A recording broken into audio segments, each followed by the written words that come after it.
welcome to this week's edition of Kevin's Garage. And this week we're going straight into it. We're going to be fitting the Cubby kit. So what is a Cubby kit, you might ask? Well, it's basically a sheet of aluminum that we divide and make a nice convenient cubby to access from the cockpit and take a little bit of this unused space from the upper trunk. So first piece you get is the aluminum. You get a couple of side pieces to attach it and make a firmer connection to the sides. Then you get a little bit of plastic seal to actually make the cubby and to make it neater after you've drilled a hole in the back wall of the cockpit. And then you get some bulb seal to put on top to match the rest of the seal that we'll have in the rest of the car. So that's what we're going to be doing. We might fit another couple of loose pieces of aluminum as well at the end if we have time. Okay, so without further ado, let's start fitting the kit. Okay, so let's take a look at what you need to decide first. So what you need to decide first, and I can just move this out of the way a little bit for now, is what do you want this distance to be from the inside of the cockpit to actually the start of the cubby. They recommend around 11 inches. So I think a good guide is if you just go off the holes that was put there for the battery ground, that gives you a good idea. So what I did was I just sort of set it in place with just a couple of clecos. So now I know it's in the right position. And what I'm going to do is I'm actually going to put my supports on the inside here. If you can just see that, just in that corner. I'm going to put them like that because if I had them behind, I actually couldn't get the piece of aluminum in the right place from my perspective. Because the other challenge I had, and you'll probably face this too, is you've got lots of rivets along the bottom where you've already attached the upper trunk. So I was trying to avoid as many of those as possible. What I don't want to do is to drill them out. So as long as it's secure enough and it looks neat, I think it'll be fine if I go over in a couple of places. So now I know it's secure, I can mark all of these holes. I can drill and attach them all with a couple of clecos for now, and then I will drill the side brackets and get them into position. So let me just do that and then I'll show you what it looks like. Okay, so you can see that the dividing wall is in place and I've got a number of clecos holding it nice and secure. There was only one place where I think I just had to take out one of the rivets because it was directly underneath where I was going to drill a hole, so it actually worked out quite well once I'd taken that rivet out. So now it's about neatly putting the corner pieces in. Now I'm quite comfortable with the angle. This should be sort of offset about 95 degrees, and the back of my car is a little higher at the moment, so I'm sort of comfortable with where it is. So it's a matter of just holding that in place and then just making a few marks so I know where it's going to fit when I come back, and also where do I drill the holes. So I've got a couple of marks with a silver Sharpie, and then a couple of marks with a black Sharpie, so I know where it touches these 3/4 inch tubes. Hasn't got to be too accurate as long as I'm in the middle. So there you can see one tube is there, one tube is there, so just 2 holes there, and then obviously a number of holes here to attach it to this bracket. So let's go and drill these and then we'll see what it all looks like. Okay, so that is with all of the holes drilled out.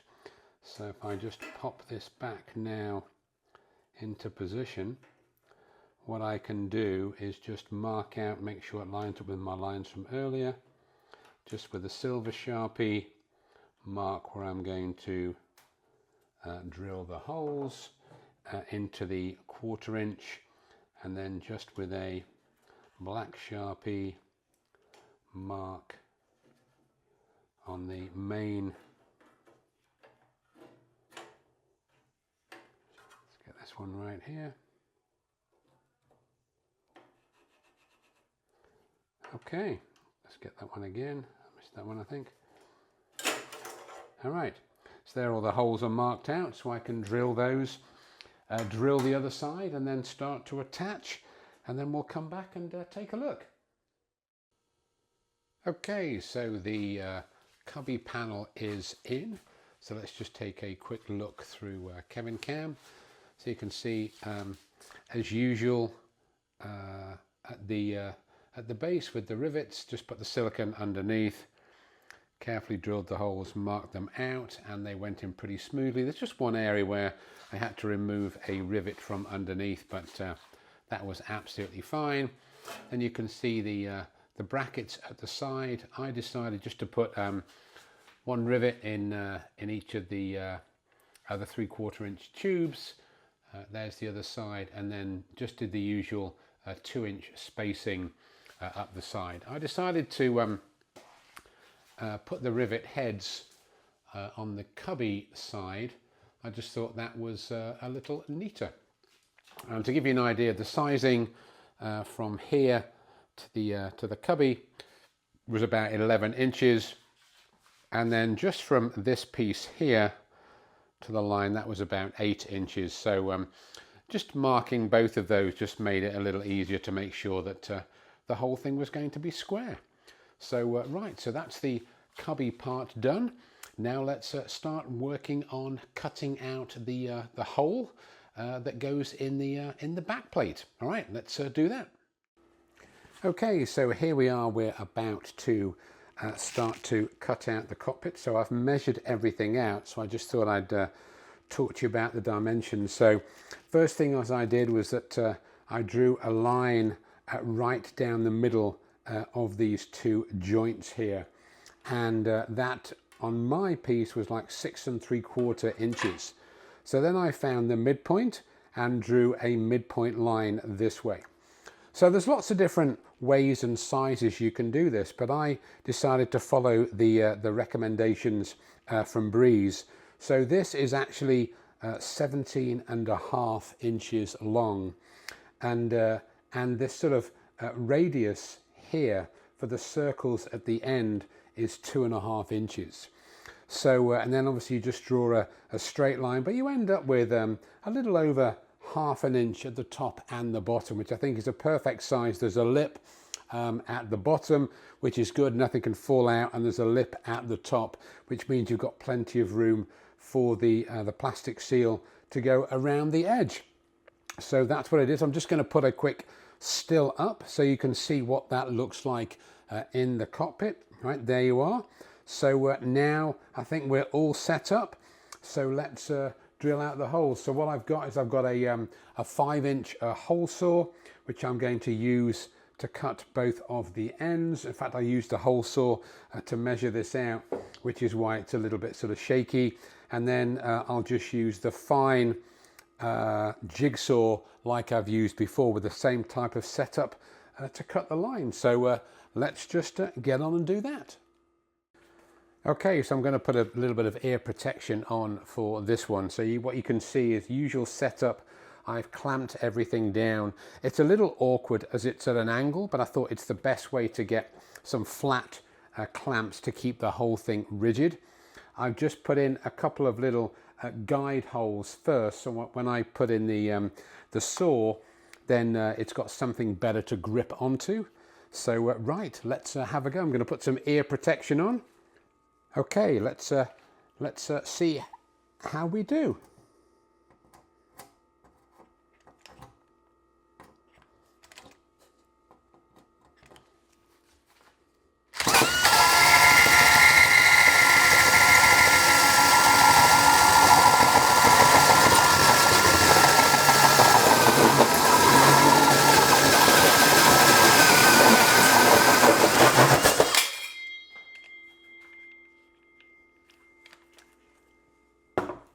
Okay, so that's the first one come out. Again, you've got to be careful here because they really are quite sharp. So just put that to one side and let's just drill the second one. Again, taking a lot of care, making sure everything is clamped in place because these things are very sharp and they do bite. So you really have to hold on with two hands.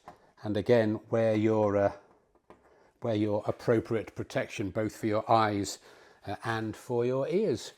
All right, let's do this one.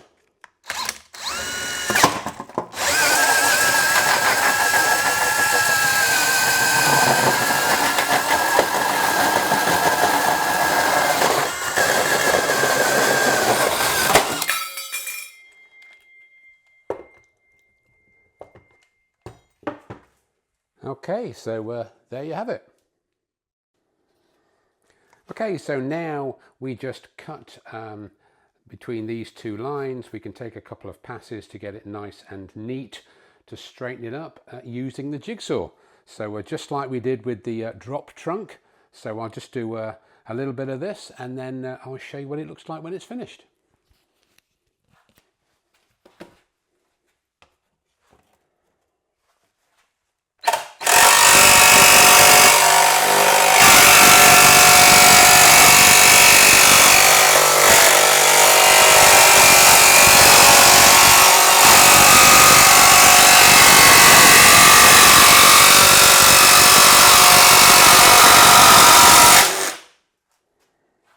Okay, so that's now cleaned up with a brown file, a little bit of sandpaper, so you can see it's really quite neat and clean.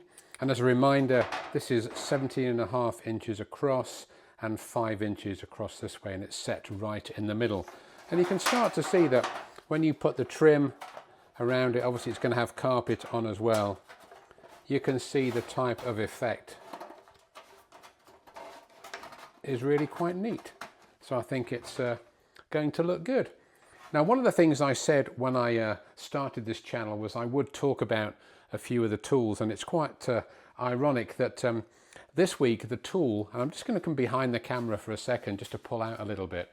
One of the things that I've found that's been the most useful is this setup here, which is simply two old plastic sawhorses that I had anyway, a piece of a scrap plywood that I had left over from when I built the body buck, just another piece of wood. What's this? Maybe you know, 2.5 inches across, maybe by half an inch deep, that I was doing some rough trim work, and then some wood clamps over there.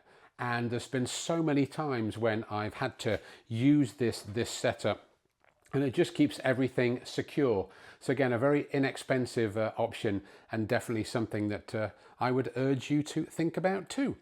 All right, let's see what it looks like in the car, and let's do some of our favorite drilling holes, caulking, and putting in a few more rivets. All right. Okay, so let's just take a look at how it looks. It's sort of dry fitted. So what I've done is I've just having filled or cut all of the holes into the back plate of the cockpit. Obviously the main hole for the cubby kit's already done. I then sort of placed it and got it sort of as close as I could. And this is where you've got to be a little bit flexible, because bearing in mind that all the other pieces around it are already fixed into place. So for example, when I came down here, I had a little bit of a gap, if you can see there, so I had to put a little bit of extra aluminum behind. But I found that by just putting in selective extra holes and clecos, I was able to get it pretty square and where I wanted it overall. I've got one other little gap over here, which I've sort of disguised with another bit of aluminum behind, so I think that's okay. But I definitely found that getting the certain number of clecos in first enables it to then to be much easier when I drill the rest of the holes. So I'm just going to drill the rest of the holes and put the silicone in and put all the rivets in, and then I'll show you what the finished thing looks like. Okay, so to all intents and purposes, the cubby kit is now complete. So let's just have a quick look to see what it looks like, and we'll talk about a couple of lessons learned. So first one is I decided to put the brackets at the back, so nice and neat then from inside the cubby.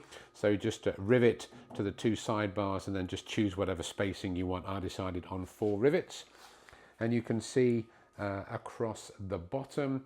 The only slight challenge I had here, because I was probably a little bit too excited when I did the original upper trunk, I did have a couple of areas where I did have a couple of rivets that were pretty close, like one here, for example, but it seemed to be okay. So on reflection, I think what I'd do in the future is maybe put this line just a little bit further back, so a little bit more forward planning. But from the back, it looks pretty good. Then if you look inside, you can see it's nice and smooth. Now, for some individuals, you'll have to have a couple of gaps here. You'll have to cut into this backside plate, because I think there are gas struts available on the for the boot, which I'm actually not using, so I don't need to do that, but that's something to be aware of if you're going to put those gas powered struts in. Then if you look at the back panel, you can see the hole. So I think you've got to definitely plan the hole in terms of how you cut it. I'm going to talk in the lessons learned in a few minutes about what I used, but I think it came out well, and still got maybe a little bit of sort of sanding to do around the edge, but when that's got carpet on and it's got the nice trim, I think it's good. And I do like the fact you have this little lip here which stops anything falling out. But you know, again, plenty of rivets. It all goes together pretty well. I do have a couple of areas though just to be wary of. Is bear in mind you've already fitted these panels when you put this one in, and these pretty much can't go anywhere else but where they go based on how you put them in. So I found that I had a couple of gaps. So after I'd put my holes in, look down in this corner, I definitely had a bit of a gap, so I had to put a little extra piece of aluminum at the back and then rivet that into place to make sure that was covered. Of course, any holes you can silicone those later on when you're sealing up everything. But the biggest gap I had was over in this section here. Now, again, it's in the right place because this piece here was fine, but I definitely had a gap here, really, you know, between 1/4 and 1/2 inch. And, you know, this panel here that I'm pointing at, this was definitely in the right place. So, you know, it's just how the kits are made. So again, I just cut a scrap piece of aluminum, filled out that gap, and of course, as soon as you've got the, you know, the carpet and the insulation on, you really won't see that. And any gaps, of course, you'll put some silicone in. So generally, I was very pleased with how it turned out. I think it'll be a useful addition to the car, and it was quite fun doing it. All right, let's just bring this one home. Okay, so that's it for this week's edition of Kevin's Garage. I have to say, I really like the cubby kit. I think it's a good addition, and there's plenty of room behind here to store all sorts of bits and pieces when you're driving. Got a nice lip here, so it's not going to fall out. You know, I know some people have put a door on this. I might think about that in the future, but I think when it's all sort of tied up with the carpet and the trim round, it's going to look very good. And we've just talked about some of the lessons learned. As always, whenever riveting is involved, just plenty of patience and just follow the procedure we've done all the way through with the car. There is a couple of things I just want to talk about as a novice that I think are quite useful for this piece. Firstly, let's talk about maybe one of the tools. So this is the hole saw. This is the 5-inch hole saw that I use to, as you saw, cut out both ends here. And I would say that these things in the wrong hands are absolutely lethal. So they are very, very sharp.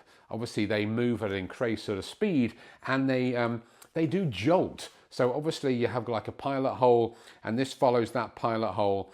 And then when this starts to cut the metal, that's when things all start to fly off and everything else happens. And sometimes when they bind, it really does jolt you. So my recommendation is, make sure you've got both hands on the saw. Even better, have one of these extra sort of handholds to make sure you're really in control at all times, because they will bite and they will jump. So that's just to be careful with the hole saw. But they're very good.